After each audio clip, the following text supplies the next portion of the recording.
Hello කොහොමද ඔයාලට? ඔයාලා හැමෝම හොඳින් ඇති කියලා මං හිතනවා. ගොඩක් දවසකින් තමයි මං වීඩියෝ එකක් අරගෙන ආවේ. බබාලා අලුතෙන් ඉස්කෝලේ යන්න ගත්ත නිසා එයාලගේ වැඩත් එක්ක මං ටිකක් බිසි වෙලා හිටියේ. මොකද ඒ වැඩ මටත් හොරු නැහැනේ.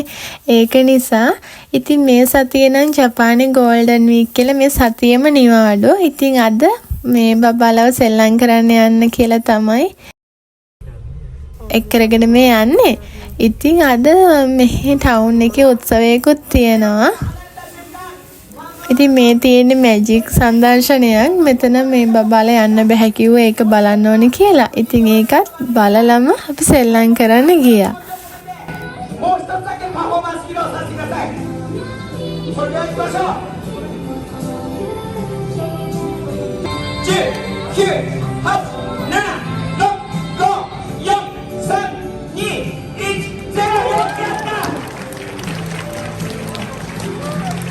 මේ සතියේ ගෝල්ඩන් වීක් නිසා මේ සතියේ නිවාඩුයි කියලා මං කියවනේ. ගෝල්ඩන් වීක් පටන් ගන්නේ අප්‍රේල් 29 ඉඳලා මැයි මාසේ මුල සතිය වගේ වෙනකන් තමයි මේ ගෝල්ඩන් වීක් එක තියෙන්නේ. ගෝල්ඩන් වීක් කියන්නේ මේ නිවාඩු වර්ග ගොඩාක් එකට එකතු වෙලා සතියක් නිවාඩුවක් තියෙනවා. ඉතින් ඒ සතියට ගෝල්ඩන් වීක් කියලා තමයි කියන්නේ. මොකද ඉතින් නිවාඩු අඩුම රටක එක දිගට සතියක් නිවාඩු තියෙනකොට ඒක ඉතින් ඇත්තටම ගෝල්ඩන් වීක් එකක්ම තමයිනේ. ඒක නිසා වෙන්නදී යාලා හැම නම දාගෙනත් තියෙන්නේ. ඉතින් ජපාන් ජාතිකයන්ට අවුරුද්ද තියෙන දිගම නිවාඩුව මේක කියලා තමයි යාලා කියන්නේ. අප්‍රේල් 29 ඉඳන් තමයි මේ ගෝල්ඩන් වීක් එක පටන් ගන්නෙ. අප්‍රේල් 29ට මෙහි ෂෝවා ඩේ කියලා තමයි හඳුන්වන්නේ. ඒ කියන්නේ හිටපු අධිරාජවරයාගේ උපන්දිනය තියෙන මේ දවසට. ඉතින් ඒක නිසා ඒ දවසත් නිවාඩු දිනයක් හැටියට ලකුණු කරලා තියෙනවා. ඊට පස්සේ ප්‍රධාන නිවාඩු තියෙන අය මැයි 3 වෙනිදා. මැයි 3 වෙනිදාත් 1947 මැයි 3 වෙනිදා වගේ දවසක තමයි ජපාන් ආණ්ඩු ක්‍රමය ක්‍රියාත්මක වෙලා තියෙන්නේ. ඊට පස්සේ ආයෙ මැයි 4 වෙනිදා ග්‍රීන් ඩේ කියලා තමයි හඳුන්වලා තියෙන්නේ. ග්‍රීන් ඩේ හරිත දිනය සැමරීම කියලා තමයි කියන්නේ. ඊට පස්සේ මැයි 5 වෙනිදා චිල්ඩ්‍රන්ස් ඩේ. ඒ කියන්නේ මෙහි වෙනම ළමා දිනයක් තියෙනවා මේ ජපානයේ. ඉතින් ඒකෙදි ළමයින්ගේ සතුට, සෞඛ්‍ය වර්ධනය වගේ දේවල් ප්‍රාර්ථනා කරන්න ඒ දිනය වෙන් කරලා තියෙනවා. මගේ කලින් වීඩියෝ එකෙත් මම ඒ ගැන කියලා තියෙනවා. ඒක බලුවේ නැති කෙනෙක් නම් ඒ වීඩියෝ එකත් බලන්න. ඒකෙත් ගොඩක් විස්තර තියෙනවා. ඔන්න ඉතින් තුන්දෙනා සෙල්ලම් කරන්න පටන් ගත්තා. මේකට කියන්නේ චිල්ඩ්‍රන්ස් ප්ලාසා කියලා. කොදොමොකන් කියලා තමයි ජපාන් වලින් කියන්නේ. ඉතින් නිතරම වගේ අපි මෙතනට තමයි එන්නේ. මේ සීත කාලෙට එහෙම මේකට තමයි එන්නේ. මොකද එළියේ සෙල්ලම් කරන්න බැරි නිසා එයාලත් ඉතින් ගේ ඇතුළටම වෙලා ඉන්න කැමති නැහැනේ. ඉතින් ඒක නිසා එයාලව නිතරම එක් කරගෙන ඉන්නේ මෙතෙන්ද.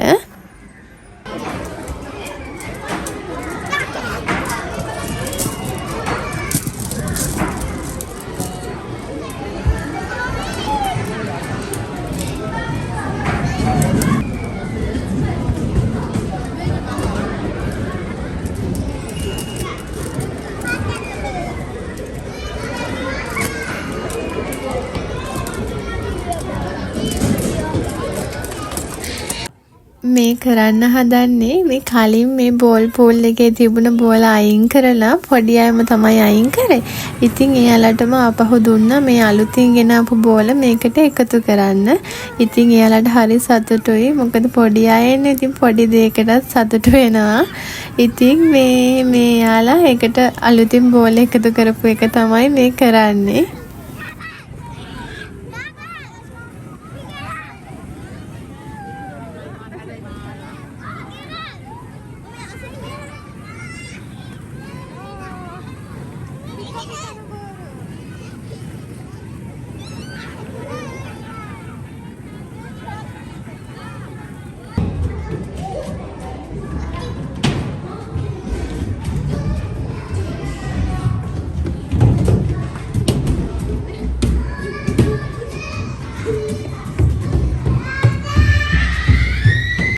බබාලා සෙල්ලම් කරන තැන තියෙන්නේ 6 වෙනි තට්ටුවේ.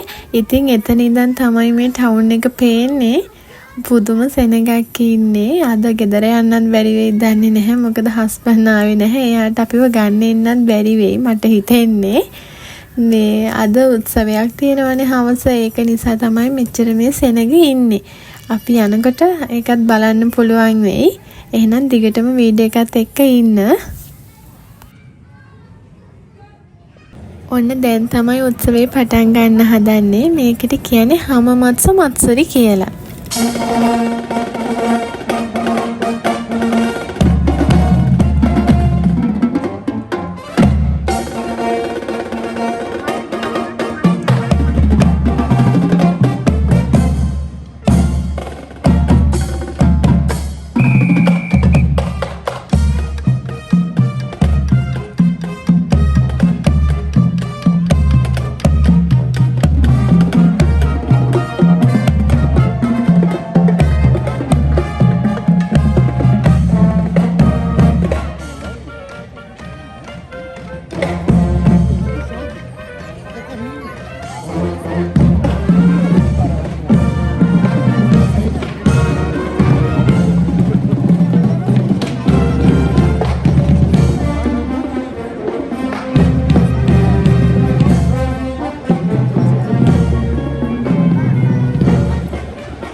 හමමත්සු මත්සුරි කියන්නේ ජපාන් ළමයින්ගේ කුසලතා පෙන්වන්න පැවැත්වෙන ඉතාමත් ජනප්‍රිය උත්සවයක් කියලා තමයි මෙයාලා කියන්නේ.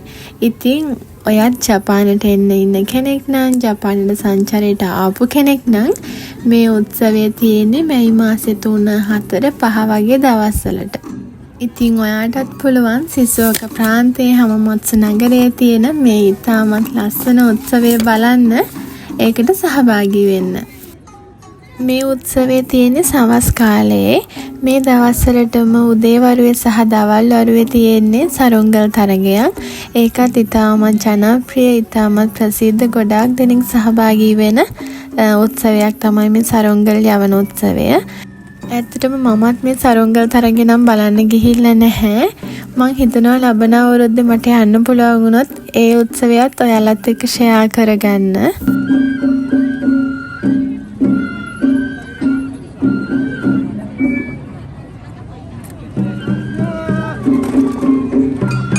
මේ උත්සවයට සහභාගී වෙන හැම ජපන් ජාතිකයෙක්ම මෙන්න මේ ඔයාලට පේනා වගේ ජැකට් එකක් ඇඳගෙන තමයි ඉන්නේ. මේ ජැකට් එකට ජපන් වලින් කියන්නේ හප්පි කියලා. තමන්ගේ ප්‍රදේශයේ ලාංඡනය තමයි එයාගේ ජැකට් එකේ ලාංඡනය වෙන්නේ. මේක එක එක ප්‍රදේශවලින් ප්‍රදේශයට වෙනස් වෙනවා.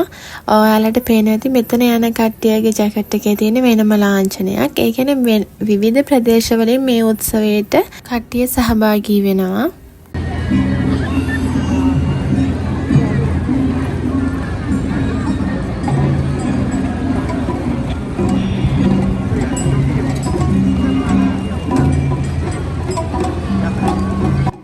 ඔයාලට මේ පේන්නේ ඇදගෙන යන ගෙයක් වගේ එකක්. අන්න ඒකට ජපාන් වලින් කියන්නේ යතයි කියලා. මේකත් හැම ප්‍රදේශයකටම එක ගානේ වගේ තියෙනවා. අපේ ගෙවල් පැත්තෙත් මෙහෙම එකක් තියෙනවා. ඒකත් ගම වටේ තමයි යන්නේ. ඒක මේ ටවුන් එකට එකතු වෙන්නේ නැහැ. මොකද ටවුන් එකේ ඉඳන් අපි ඉන්න දිහාට ඉන්නේ ටිකක් කිලෝමීටර් 2-3ක් ඈත නිසා ඒක ඇදගෙන මෙහෙට එන්නේ නැහැ.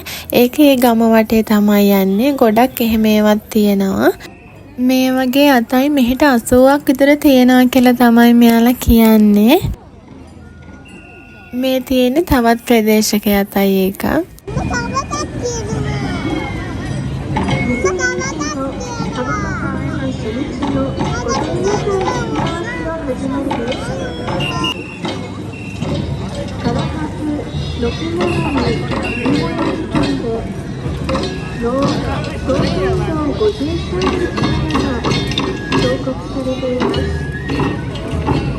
ඔයාලට පේනවද මේ ජපන් ජාතිකයන් අතේ මේ ලාම්පුවක් වගේ එකක් තියෙනවා. අන්න ඒකට ජපන් වලින් කියන්නේ චෝචින් කියලා. ඒකත් මේ උත්සවයට අනිවාර්යෙන් භාවිතා කරන දෙයක් තමයි.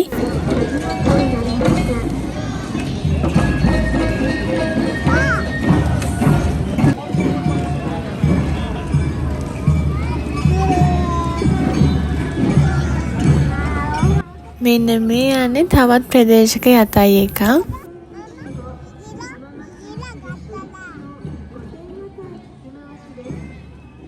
ඇත්තටම මේක බලාගෙන ඉන්නකොට මට ලංකාව මතක් වුණා. මොකද ලංකාවේ අපි පෙරහැර බලන්න ගියපුවාමත් මෙහෙමනේ පාර අයිනට වෙලා මෙහෙමනේ බලාගෙන ඉන්නේ. මට ඇත්තටම ඒ කාලේ මතක් වුණා. පොඩි අයත් හරි ආසාවෙන් තමයි බලාගෙන හිටියේ. මොකද ගෙදර යමු කිව්වටවත් යන්න ගාණක් නැහැ තුන්දෙනාගෙන් එක්කෙනෙක්ටවත්.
ඇත්තටම කොච්චර වෙලා බලන් හිටියත් ඇති වෙන්නේ නැහැ. මටත් එහෙමයි බබාලටත් එහෙමයි. කොහොම හරි හස්බන්ඩ්ට එන්න වෙන්නෙත් නැහැ කියලා කෝල් කරා. පාරවල් ඔක්කොම අද වහලා නිසා. කොහොම හරි අන්තිමට බබාලා තුන්දෙනාවත් එක්ක කරගෙන මට ට්‍රේන් එකේ තනියම තමයි යන්න උනේ. බලන්නකො කොච්චර සෙනගක් ඉන්නවද කියලා. ට්‍රේන් එක ගන්න ටිකක් දුර යන්න ඕනේ. මේ අපි ට්‍රේන් එකට යන ගමන් තමයි ඉන්නේ. හිතනවා ඔයාලා වීඩියෝ එක ආසාවෙන් බලන්න ඇති කියලා. මොකද ලංකාවේ ඉන්න අය නම් දකින්නේ මේ පළවෙනි වතාව වෙන්නේ නැති. ඔන්න දැන් තමයි ට්‍රේන් එක ඇතුළට නැංගේ. බබාලා තුන්දෙනාමත් පරිස්සමට අරගෙන ට්‍රේන් එකට නැංගේ. දැන් මෙතන ඉඳන් එක ස්ටේෂන් එකකින් තමයි බහින්න ඕනේ. එහෙනම් වීඩියෝ එකත් එක්ක දිගටම හිටියට ඔයාලා හැමෝටම බොහොම ස්තුතියි.